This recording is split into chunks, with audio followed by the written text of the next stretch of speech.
Bičiuliai, kaip matot, sniegas jau tirpsta. Pats laikas galvoti apie jūsų naują terasą. Ir šiandien mes kalbėsim apie medinę terasą. Ir šios dienos tema yra Ipė, Kumaro, Paduka, Sukupira, Masaranduba, Široko. Matau nuostabą jūsų veide. Daug keistų žodžių, kurių nesat girdėję. Medinė terasa ir ne pušis. Šiandien mes kalbėsim apie kietmedžio terasinę lentą ir jos pasirinkimą. Taigi, bičiuliai, įsitaisom patogiai, su jumis Saulius Venslauskas, išskirtinės terasos jūsų namams, neriam į kietmedžio terasas. Judam!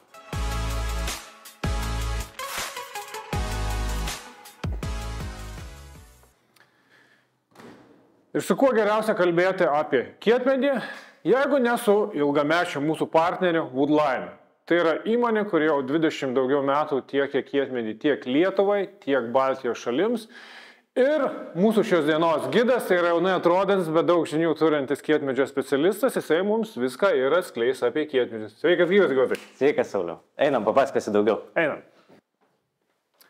Juozai, aš ką tik savo žiūrovom išvardinau daug žodžių, kurie ko gero daugelis buvo jam pirmą kartą girdėti. Tai čia, kaip suprantu, tie žodžiai yra gyvai. Tikrai taip. Kumaru, Garapa, Padukas, Ipė. Visi šitie žodžiai supasi būtent apie tuos kietmedžius. Bet taip lauk, žiūrėk, čia yra Padukas, grindys, siena. Ir čia yra vienas ir tas pats medis. Ir aš matau vos ne vyšnį atspalvį ir pilką. Taip, tai yra ta pati mediena, tuom kietmedis ir pasižymi savo nevienodumu, tai sukuria tą grožį. Ir čia irgi ta pati mediena, kuri yra tiesiog po 2 mėnesių jau nupilkėjusi. Juozai, aš dairausi aplinkui, čiupinėju tą medieną, žinok, toks jausmas, tarytum raščiausi prabangio juvelyriniai parduotuvai. Kai tu ateini ir ką bežiūrėtum, atrodo vis įspūdingėjau ir įspūdingėjau. Nesistebi, Sauliau. Būtent kietmedžio natūralumas ir išskirtinumas sukuria tą jausmą. Net mūsų Woodline šūkis yra natūralumas įkvepia. Tai Juozai, nuo kertinio klausimo, kas yra kietmedis? Kietmedį mes dar vadinam kartu ir tropinę ir egzotinę medieną, tai yra dideliu tankiu pasižyminti mediena, natūraliai atspari ekstremaliom sąlygom. Kartu čia turim kelis pavyzdukus, pasisvėrėm prieš tai palyginimui, tai yra termopušį terasai skirta mediena, kur yra lengviausias variantas ir kartu Ipė. Tai rezultatai tokie: termopušies tankis, tai yra 433 kg kubiniame metre, Ipė šiuo atveju yra 2 daugiau kartais sunkesnė, tai yra 1066 kg kubiniame metre. Na gerai, jinai yra sunki, bet ką tai duoda mum kaip terasų vartotojui, ne? Vat aš noriu terasą. Tai duoda visų pirma tvirtumą, tai duoda ilgamžiškumą. Ilgamžiškumas kietmedžių yra nuo 15 iki 25 metų, jeigu palyginti su pušele, neskaitant visų montavimo dalykų, tai 7 metai. Tai 15, 25, 7 metai, dvigubai. Tiek tankis dvigubai, tiek ir ilgamžiškumas. Kiti dalykai, dar kartu, ką norėčiau ir parodyti, ar ne, tas labai matosi. Ta gali pamatyti būtent pasižiūrėdamas į rieves. Termomedieną ar ne, ar pušį. Tai matosi, kad jos yra netankios, labai aiškiai matosi rieves, o čia tai kaip akmuo. Praktiškai monolitas gaunasi. Taip. Juozai, tai didelis medžio tankis, tai yra esminis kertinis atskaitos taškas ar ne? Ne tik. Mediena taip pat turi dervų ir aliejų viduje, kas padeda jai būti atsparesniai drėgmei, taip pat stabiliai, kas dar labiau prideda prie to ilgamžiškumo ir natūralaus atsparumo. Tai va toksai skirtumas. Kiekviena tropinė mediena jinai išskirtinė ir kiekviena rūšis jinai turi savo, pavadinkim, tų aliejingumų, visokių niuansų ir techninių savybių, kurios prisideda prie ilgamžiškumo. Tai va, tai yra ir jos pliusas, ko, pavadinkim, kitos ir europinės rūšys to tiek neturi. Nes ąžuolas, uosis, tai irgi kietmedžiai, tankis didelis, bet terasose aš jų nemačiau naudojant. Ąžuolas galėtų galbūt tikti, tačiau uosis nelabai tinkamas tam dalykas, nors tankis jo didesnis. Taip pat, pavyzdžiui, palyginkim Paduką, ar ne, kurį matėm. Jo tankis yra apie 800 kg kubinėme metre.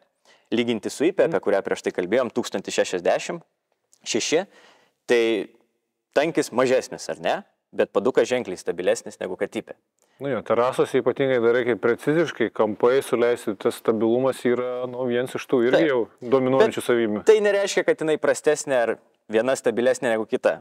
viskas visada būna meistro rankose.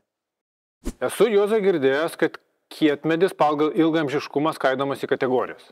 Taip, teisingai girdėjai, yra dvi kategorijos. Pirma, tai yra 25 metai plus ilgaamžiškumas. Tai yra ipė, kumarų, padukas. Kita kategorija yra 15 metų plus ilgaamžiškumas. Čia jau antra kategorija. Tai čia antra kategorija, taip. Tai yra bankirajus, masaranduba, sukupyra, jatoba. Gerai, kategorija aišku, tai yra ilgaamžiškumas. Kitas dalykas – rūšis. Nes mūsų daug kas klausia A klasė, A rūšis, B rūšis ir panašiai. Kaip yra su kietmedžiu?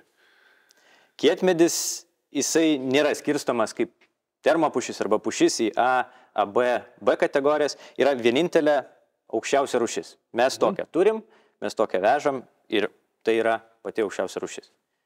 Bet tai vėlgi, tai nėra kaip kompozitas, kad visos lentos kaip nulietos ir visos vienodos. Ne, tikrai ne, taip nėra. Ir tam aš norėčiau parodyti tau keletą pavyzdžių.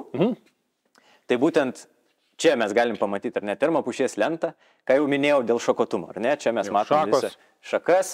Čia turim 3 tos pačios medienos lentas. Tai yra ipė. Čia yra ipė, čia yra ipė ir čia yra ipė.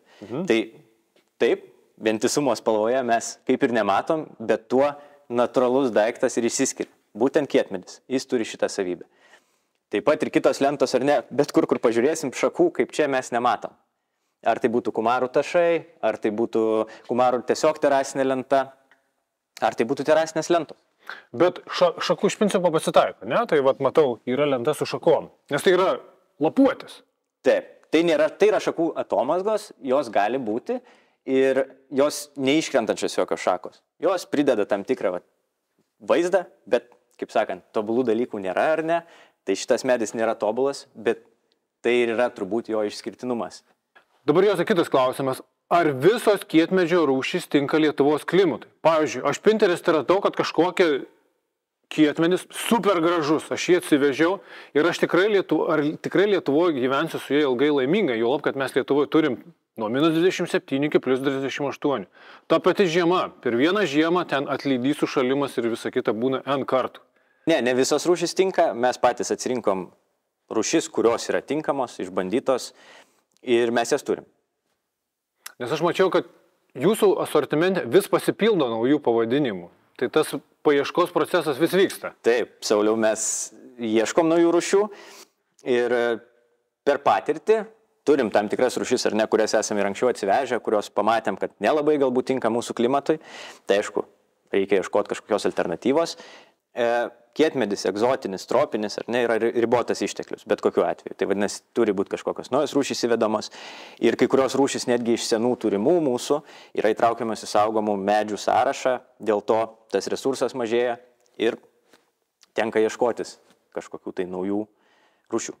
Man kaip meistrui labai patinka dirbti su kietmedžiu vien dėl to, kad tai yra įvairūs sprendimai. Terasa, fasadai, plus imam tą pačią opciją, terasa yra skirtingas plotis, kas leidžia realizuoti pakankamai lakės fantazijas. Taip, įvairovės daug. Kaip pavyzdys, ar neturim paduką. 190 pločio lentutė terasinė, 145 pločio terasinė lenta, 100 ir taip toliau. Toliau, fasadiniai sprendimai irgi. Tašiukai, kampai, užbaigimai, rombai. Fasadui galima ir terasai, turėjom projektą, kur terasai naudojam. Kitokio pobūdžio tašiukai. Toliau fasadinės dailylentės, su špuntu, be špunto. Galima tas pačias terasinės lentas naudoti fasadui. Siauresnės, platesnės lentutės, ar ne. Toliau tvoralentės, kurios lygiai taip pat gali būti panaudojamos bet kokiam projekte. Čia beveik gatavas gaminys. Taip, čia kaip gatavas gaminys, tą pačią lentą galima imti, ar ne, įsistatyti, nu aišku, čia vieną su kita sudėti ir gaunasi kaip tvora, siena. Tai faktiškai pusfabrikačiai. Taip, ir viską tą galima padaryti iš tiesiog paprastos ir medienos. Galima tas pačias lentas tiesiog naudoti kažkam tai, arba pasigaminti pagal projektą kažkokį tai reikalingą gaminį. Tai visą tą rasite pas mūsų Woodline. Ne tik tai tas, tašai, tarkim, kumarų klijuotas tašas. Vieną projektą dabar turėjom, kur fasadą daro iš tokio dalyko. Galima ir terasai panaudoti tokį patį daiktą, bet galima kartu imti kumarų tiesiog terasinę lentą, kurie bus siauresnė, ne tašas, platesnė ir taip toliau. Tai čia iš principo nuo meistro ir užsakovo fantazijos. Taip, kaip tu tą pačią medžiagą panaudosi? Taip. Sauliau, dar grįžtame į pradžią. Praleidom taip terasas, ar ne, masyvo parketo lentos. Lygiai taip pat iš tropinio kietmedžio, ar ne, ką rodėm. Fasadiniai sprendimai, terasinės lentos, vidaus darbam irgi kietmedis. Žodžiu, statau namą, atvažiuoju ir viskam išsirenku medieną. Tikrai taip. Gerai. Juozai, man kaip mes ir labai svarbu, kad šio video žiūrovas suprastų, kaip taisyklingai montuoti kietmedžio terasą. Sauliau, dar prieš pradedant kalbėti apie montavimo specifiką, norėjau pradėti trumpai. Tvora iš paduko, ar ne? Taip pat paduko stalviršis. Vienas gabalas kietmedžio Taip. medienos. Puikiai tinkamas stalviršį. Gerai. Pradėkim nuo karkaso, gulekšnį. Kokie gulekšniai turi būti kietmedžio terasai? Svarbiausia, kad būtų panašios kategorijos. Tai yra tiek tankių, tiek ilgamžiškumu. Tai jeigu tai yra kietmedis ant viršaus, po apačia, taipogi kietmedis tokios pačios kategorijos. Jeigu lenta 25 metai, tai ir karkasas 25 Tikrai metai. taip. Ir žinoma, aišku, karkasas, tai dažniausiu atveju kietmedis, bet ne ta pati rūšis, pigesnis variantas. Gali būti pigesnis, nes jam grožio nereikia. Taip. Esu matęs pušį deda. Kas tokiu atveju gali būti, jeigu minkštą medieną sudėjau kietmedžio lentai? Na, kietmedis, jis pasižymi savo charakteriu. Nu, su juo yra reikalų. Vis tiek. Tai kas atsitiks pušį dedant po apačią, ar ne? Pirmas dalykas, ką ir kalbėjom, ilgamžiškumo klasės skirtumas. Pušis 7 metai. Taip. Pušis minkštas medis, ar ne? Varžtai nerūdijančio plieno su tikrai charakterį turinčia mediena, nu, iššaudys. Kai pušį panaudoju, kas gaunasi kietmedžio lentai? Kietmedžio lenta pradeda lupti. Pušis per porą metų pats paviršinis sluoksnis išporėjo, išminkštėjo ir tas kietmedis tiesiog išlupa varžtą. Ir kas gaunasi, jeigu kad turi aukštą medieną, ten 195, pavyzdžiui, mm gulekšnį, 2-3 cm viršutinė tik išporėjo, tai yra 2-3 metų klausimas. Gulekšnė nebelaiko tos lentos pasipriešinimo jėgos. Taip. Tai va čia yra problema. Taip, ir dar vienas niuansas, ar ne, svarbu, kad gulekšnis, kuris naudojamas po apačią, būtų nemažesnio negu 2 lentos, terasinės lentos storių matmens. Tai čia susijęs su varžtu. Taip. Varžto ilgis, kad turėtų kur įsikabinti. Taip. Varžtus. Užėmėm tokią temą varžtai, ne? Kietmedžiai. Kietmedžiai gali būti naudojama tik tai nerūdijantis plienas. Tikrai Kodėl? taip. Nerūdijantis plienas todėl, kad, kaip ir kalbėjom, ar ne, jeigu cinkuoti varžtai ar kažkas, kietmedis turi rūgštis taninus, kurie varžtukus gali sugraužti tiesiog. Paprastas dalykas, ar ne? Taip pat nerūdijančio plieno varžtai, jie yra labiau, kaip tas žodis, elastingi. Taip. Tai kadangi charakterį turinti mediena tikrai juda ir mūsų ypatingai klimato sąlygom nori pajudėti, tai elastingumas padeda ją išlaikyti ir kad neišsiluptų varžtai tiesiog. Nu, ir cinkuotus plus nulauža. Taip, cinkuotus nulaužia, šitus palenkia, pavadinkim taip. Gerai. Nuolydžiai. Terasų nuolydis. Pas jūs vadovė parašyta tokia amžinanti diskusijų tema, ar reikia nuolydžių. Pas jūs parašyta 1%. Kas bus, jeigu aš nepadarysiu nuolydžių? Na, pirmas dalykas, aišku, ilgamžiškumas, ar ne? Nuolydis yra skirtas tam, kad neužsilaikytų vanduo, purvas ir visi kiti dalykai. Nuolydis padeda labiau apsaugoti tą lentą ir kad jinai ilgiau tarnautų ir gražiau atrodytų. Terasos yra labai daug smulkių fenkšų detalių, Taip. kur šiai dienai tu jo nepastebėsi. Bet, pavyzdžiui, ilgoje perspektyvoje nuolydis, vaškuoti skersgaliai, tie varžtai atsiliepia tai, kad tau reikės prie terasos pridėti ranką ne po 2, bet galbūt po 20 metų. Lentų tvirtinimas. Taip. Kaip galima tvirtinti kietmedžio terasinės lentas? Tai 2 būdais. Paslėptų tvirtinimu arba tiesioginiu tvirtinimu. Paslėpti tai yra papildomi elementai, kurie tvirtinasi, ne? Taip, nerūdijančio plieno elementai pagal tam tikrą profilį lentos, kad gautųs paslėptas tvirtinimas. Toliau. Kaip suprantate, tie klipsai, kurie reikalauja išfrezuotos lentos, bet čia yra, matau, sprendimas, kuris prie lentos apačios montuojasi, nereikia išfrezuotos lentos. Tikrai taip. Tai pavadinkim, turim lygią lentą ar ne, galima naudoti paslėpto tvirtinimo sistemą, galima tiesiogiai tvirtinti. Jeigu frezuota lenta, naudojame tada specifinį BFX kaip pavyzdys tvirtinimo elementą. Klipsas yra gražiau, nes nesimato varžtų, bet klipsai turi tą, kad jis stabiliai nelaiko lentos. Ir jeigu mes pasirinksim agresyvų kietmedį, gali išsivaikščioti. Tarpai jis padidėti, sumažėti. Yra tame tiesos, bet, kaip ir minėjau prieš tai, rūšis mes atsirinkę. profiliuotos lentos, ne šiaip su profiliuotos. Jos tinkamos, stabiliai laikys ir nebus tame problemų. Iš principo, agresyvios lentos, mažiau, masaranduba kažkokia, ne, kuri labai daug vaikšto, tai Taip. net BFX tvirtinant nelabai rekomenduoja. Nelabai rekomenduojama, tikrai taip. Yra rizika. Taip. Gerai, kita tema. Alyvavimas. Čia yra amžina tema diskusijos kietmedžio terasos alyvavimas. Pigmentas, bespalviai, kiek kartų per metus, ar reikia aplamai? Ką jūs šito klausimu kaip tiekėjas rekomenduojate? Rekomendacija tokia, ar ne? Kadangi kietmedis išskirtinis, natūraliai gražus, natūralumas mus įkvepia. Tai vandens pagrindo alyva yra variantas, kurį mes vis dar rekomenduojam, tik šviežiai sudėta į terasą. Ar ne? Susidėjom terasą, pirmą kartą nusiplaunam ją, nusialyvuojam, sekančiais. Nusišveičiam dar. Nes sušlapinus pirmą kartą kietmedžio terasą, tie plaušai atsistoja ir juos rekomenduotina yra nušveisti. Tai čia vėlgi priklauso nuo tam tikros turbūt rūšies, ne visos jos plaušai pakyla, bet taip, galimybę aišku pasišlifuojam, nusialyvuojam, tai pasodrinam tą medieną ar ne, paryškinam ir turim. Sekančiai po metų nieko nedarom ir jeigu yra poreikis, tada jau vėl nusiplaunam, jeigu norim spalvą išlaikyti, nusialyvuojam. O pigmentas, mūsų akimis, jau kai tikrai atsibosta, darbas arba priežiūra, alyvavimas, pavadinkim taip, galima tą daryti, bet tokiu atveju tada jau tikrai reikės kas metus 100% vėl per naujo tikrai šlifuoti, tikrai vėl su pigmentu peralyvuoti. Nes aš kiek matęs, tų pigmentų nuo alyvuotų terasų, jos tokios pradeda priminti dažytas grindis, tas pigmentas būtent, susideda ir... Mes, kai kalbam apie natūralumą, tai mes ir siūlom sprendimą natūralumui išlaikyti. Nu, tas, kad bet kokią medieną paėmus nuo saulės, jinai yra pilkėja. Taip, tą puikiai matėm su paduku. Jo, paduką. Bet paduką dažniausiai deda ten, kur visi sako, reikia šviesiai pilko ir jo nereikia alyvuoti. Bet jeigu, pavyzdžiui, kumarų, kur rudos spalva arba įpė, tai visi nori va tos sodrios, gražios, rudos spalvos.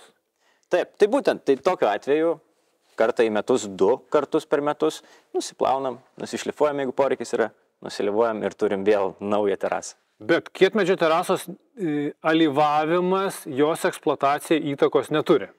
Ne. Ilgamžiškumui? Ne, tai yra dėl estetinio grožio. Ta prasme, viskas yra dėl nuolydžių, dėl ventiliacijos, tai padeda jai tarnauti ilgiau, ne alyvavimas. Bet iš principo, jeigu aš kokį 3-4 metus, nežinau, nieko nedariau, aš paskui ją nusiplovęs, vėl galiu atnaujinti ir vėl turėti kaip naują terasą. Tikrai taip. Bus kaip nauja ir tikrai nereiks keistis terasas. Mes neseniai turėjome vieną projektą, kur masarandubos po 10 metų atnaujinom, tai jo. Ir buvo vietų, kur atnaujinus, kaip nauja. Juozai, ar aš gerai suprantu revizinės durelės terasą? Taip, tai vienas iš priedų, kurį vežam. Ta prasme, ne tik tai šitas, ką galima būtų naudoti revizijos durelės prie baseino kokio nors ar kur nors, bet kartu ventiliacijos grotelės ar ne, palangės ar kur drėgmė yra, ar tiesiog labai uždara sprendimas ventiliacijai padidinti. Taip pat laiptų užbaigimo arba terasos krašto užbaigimo sprendimas. Kraštas. Kaip pavyzdys jo, kraštas, kur gražiai labai lentutė įsineria ar ne, ir mes turim tą tokį sprendimą, ar ne? Kietmedis plus aliuminis arba chromuotos detalės, tai aš kaip sakau, terasa, kuri primena Bentlėjaus valdymo skydelį. Taip. Juozai, ir pabaigai klausimas, kuris nebejoja, kad kirba kiekvieno stebinčio galvoje kaina. Tai kiek kainuoja ta kietmedžio terasa? Ir ar tikrai kietmedžio terasa yra brangus sprendimas? Tai be abejo, tai yra brangesnis sprendimas negu pušies terasa. Pušies terasos lentos kainuoja nuo 15 iki 20 eurų kvadratas. Tai gerai, o nuo ko tada priklauso kietmedžio kaina? Kietmedžio kaina priklauso nuo lentų ilgio, pločio, tvirtinimo, paslėpto, tai yra profilio, ar ne paslėpto profilio, nepaslėpto profilio. Ir kaip pavyzdys, ar ne, turime IPES terasinės lentas, 145 pločio, 21 storio, ar ne, kaina apie 160 eurų kvadratas. Tai čia, kaip suprantu, mes turim aukščiausios rūšies medieną, ar ne? Čia mes turim Mersas, Brabus komplektacija. Visiškai teisingai. Bet šalia mes turim tą patį Mersą, tik tai turbūt ant kitų ratų, pavadinkim taip, ar ne? Kitas plotis, kitas ilgis lentų ir turim 70 eurų kainą, ar ne? Tai per pusę skirtumas. Tai vadinasi, galim bet kuriam iš esmės kietmedžiui pasiūlyti sprendimą priklausomai nuo jo išmatavimų. Ko užsakovui reikia? Ar nori terasos be trūkių, ar aš galiu apsieiti su trumpom lentom ir galbūt pažais daugiau? ir už medžiagą sumokėti mažiau, bet turėti irgi ilgaamžę, tvarę terasą. Tikrai taip, visiškai teisingai. Juozai, dabar kiek aš šitoj kelionėje su tavim supratau apie kietmedžius. Kietmedžius tai yra medis su charakteriu. Negali sakyti, man patiko, aš jo noriu. Nes ko gero reikėtų sakyti, mano terasa bus pietiniai pusėje, ant stogo, ne ant stogo, daug dalykų, kuriuos reikia įvertinti. Ir plus, tai nėra tas visai pigus sprendimas, kurį po 5-6 metų būtų galima išmesti ir neskaudėtų širdies. Tai faktiškai aš sakyčiau, kad prieš perkant terasą reikėtų pirmiausia pasikonsultuoti. Taip, kietmedžio terasos projektą reikėtų žiūrėti kaip investiciją. O kad geriausiai suprasti, į ką investuoti, tai mes esam tam, kad padėtume. Pasirinkti, išsiaiškinti lūkestį ar ne, tai spalva, mediena arba pietinė pusė ar ne, ar kažkokia tai kita vieta aplink namą, šalia namo ar ne. Tada jau galimybės visos, kaip tą sprendimą galbūt įgyvendinti ar ne. Nu, paskui jau džiaugsmas ir kavos gerimas ryte toje terasoje. Ar šampanas, taip. Nu ką, Juozai, ačiū labai tau šitą kelionę. Mes dabar žinosim, kad medžio terasa gali būti ne vien pušinė, o kietmedžio, ipės ir panašių dalykų. Gerai, ačiū labai tau. Ačiū tau. Iki. Iki.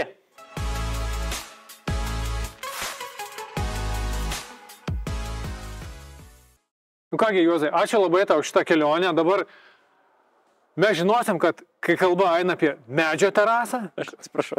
Biškutį, man galima biškutį 1 minutę, gerai? Man labai sunku dabar. Nežinau, kodėl. Gerai, galim. Viskas. Atsiprašau.